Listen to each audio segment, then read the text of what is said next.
राधे राधे मेरे YouTube family.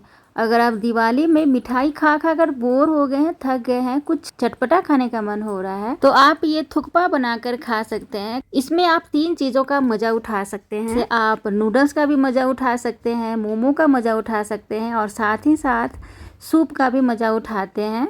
तो चलिए, इसे बनाने के लिए सबसे पहले हमने धनिया का जो पत्ता होता है उसे अलग कर लिया है और सिर्फ स्टेम्स को यानी कि डंठल को ही बिल्कुल ही बारीक काट लूँगी। एक मैं चॉपर लूँगी, उसमें डाल रही हूँ धनिया का पता हुआ डंठल और इसमें डालूँगी बिल्कुल थोड़ा सा कैबेज, बंद गोभी, और इसे पहले बारीक करके डालूँगी ताकि बहुत ही अच्छा से चॉपर में चॉप हो जाए।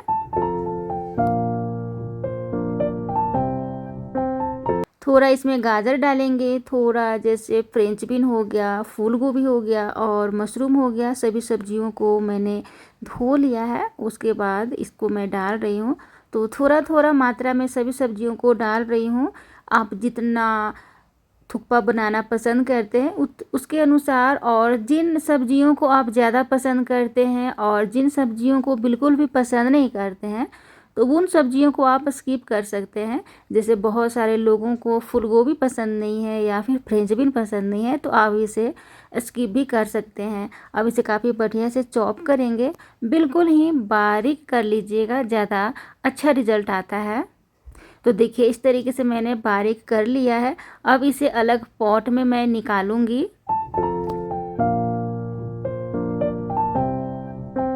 तो चॉपर में एक साथ बहुत सारे सब्जियों को काट नहीं पाते हैं क्योंकि चॉपर होता है छोटा और सब्जियां काफ़ी हो जाती हैं। तो इस कारण से मैं इसे दो बार अलग अलग मैं इसे चॉप कर रही हूँ। तो दूसरी बार में मैंने इसमें लिया है मशरूम, प्याज और हरी मिर्च है और इसे भी चॉप कर लेंगे और इसे भी उसी पॉट में डाल देंगे।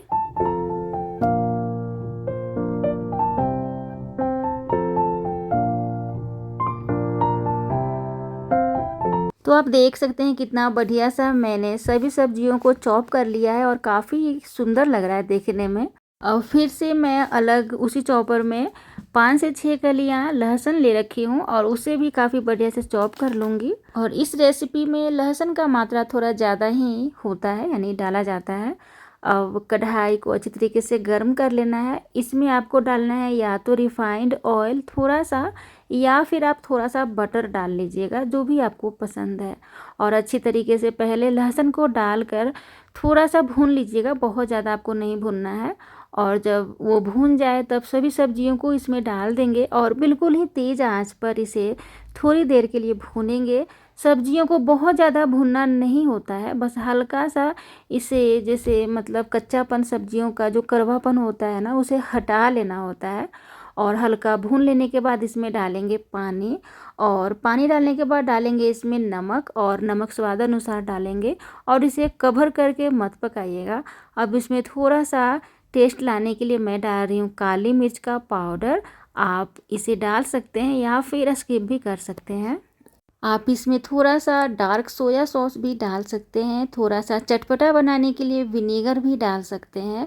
वैसे थुक्पा बहुत ही सिंपल रेसिपी है, बहुत आसान भी है बनाना और ज़्यादा वो चटपटा नहीं बनाया जाता है, लेकिन मैं इसे चटपटा बनाऊंगी क्योंकि थुक्पा थोड़ा चटपटा ही अच्छा लगता है खाने में। तो इन सभी को डालने के बाद यहाँ पे मैंने एक लिया है मैगी का पैकेट और उसका मसाला और मैगी को भी इसमें डाल दिया है और तेज़ आंच पर इसे पकने देंगे। तो देखिए, कुछ इस तरीके से आपको पका लेना है। और दोस्तों, इसे कवर करके बिल्कुल मत पकाइएगा, वरना जो इसमें हमने जो डाला है ना सब्जी, वो टेस्ट ख़राब कर देता है। अब यहाँ पे मैंने डाला है मोमो।